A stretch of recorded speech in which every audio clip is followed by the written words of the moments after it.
విజయనగరం జిల్లాలో భూ సమస్యలు రోజురోజుకి తీవ్రమవుతున్నాయి. ప్రతి సోమవారం కలెక్టరేట్లో నిర్వహించే ప్రజా సమస్యల పరిష్కార వేదికకు జిల్లా నలుమూలల నుంచి ఆర్జీదారులు తరలి వస్తున్నప్పటికీ అనేక సమస్యలు మాత్రం ఇంకా పెండింగ్లో మిగిలిపోతున్నాయి. ముఖ్యంగా ప్రభుత్వ భూములు, పేదలు మరియు దళితుల భూములు కబ్జాలపై ఆరోపణలు వెలువెత్తుతున్నాయి.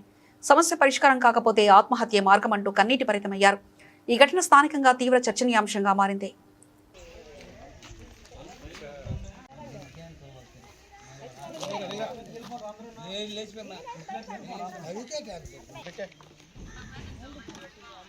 నమస్తే అండి, నా పేరు రవణమ్మ, కుప్ప రవణమ్మ సారు.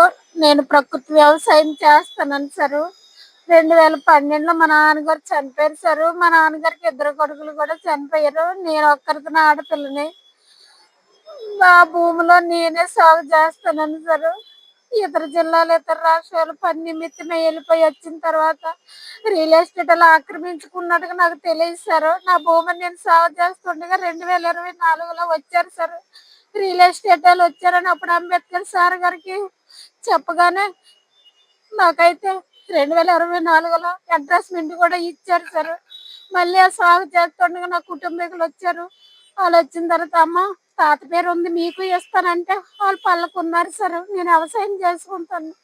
మధ్యలో బీసీ వాడిలో పిండి రాంబాబు అనే వ్యక్తి వచ్చి నా భూమిని కబ్జా చేయాలని చూసినప్పుడు ఎంఆర్ఓ గారు చెప్తే ఎంఆర్ఓ గారు అప్పుడు మాత్రము రాంబాబు ఆవిడది 14/7 కదా, నీది 14/2 ఉంది కదా, నీ 2లోకే నువ్వు వెళ్ళు, కానీ ఆవిడ జోలికి వెళ్ళకు అని కాగితాలు కూడా రాయించుకున్నారు సార్. వాళ్ళు తబ్బులు సారు. గున్నతోట వలస గ్రామము, జిరాయితీ భూమి సారు. అది 29 సెంట్లు సారు. అయితే 29 సెంట్లలో నేను ప్రకృతి వ్యవసాయము, వంగ, జీడి, మామిడి, తోటకూర, గోంగూర అన్ని పండిస్తుంటే మొన్న జనవరి నెలలోను ఆ లోపింటి రాంబాబాయ్ చాలా భూములు కబ్జా చేశాడు. ఆ విషయం ఎంఆర్ఓ గారికి కూడా తెలుసు.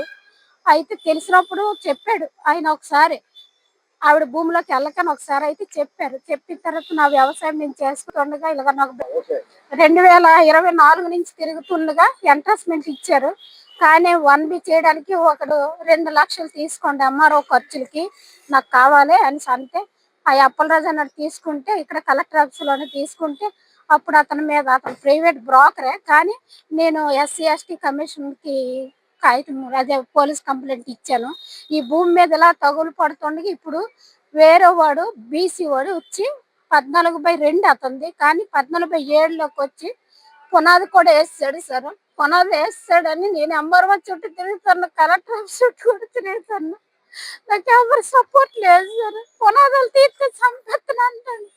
ఇప్పుడు వ్యవసాయం చేయడానికి కూడా నాకు అవకాశం లేదు సార్. చూడండి సార్, మొక్కలన్నీ ఫోటోలో ఉన్నాయి. వాటికి జీవామృతము, ఘన జీవామృతం వేసి పండించుకొని నా పిల్లలు పెంచుకుంటున్నాను సార్. నాకు ఎవరు సపోర్ట్ లేదు సార్. దయచేసి నా భూమిని నాకు ఇప్పించండి సార్. కలెక్టర్ ఆఫీస్కి వస్తే వాళ్ళేమో పోలీసులకు పంపిస్తే పోలీసులేమో మళ్ళీ ఎంఆర్ఓకి ఇచ్చేసారు సార్. ఎంఆర్ఓ గారు ఇప్పటికీ పిలవలేదు సార్. అతన్ని కూర్చోబెట్టి మాట్లాడించి ఆ పునః తీయించాలి కదా సార్. నాకు ఎవరు సపోర్ట్ లేదు సార్. ఆ భూమి మీదకి వెళ్తే చంపేస్తాను అంటున్నాడు సార్. ఆ పునాదులు తీయించి నా భూమి నాకు కావాలి సార్. ఆ భూమి సరికి వెళ్తే చంపేస్తానని భయపెడుతున్నాడు సార్.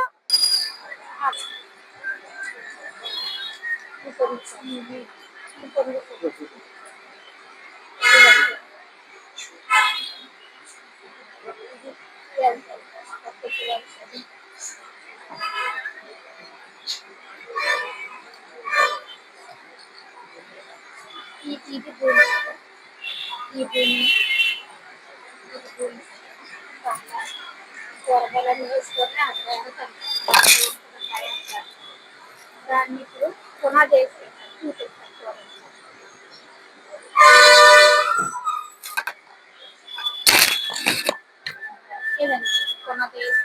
హలో చెప్పండి సార్. నమస్తే పొలంలోకి వెళ్ళాలి సార్. వినిపించడం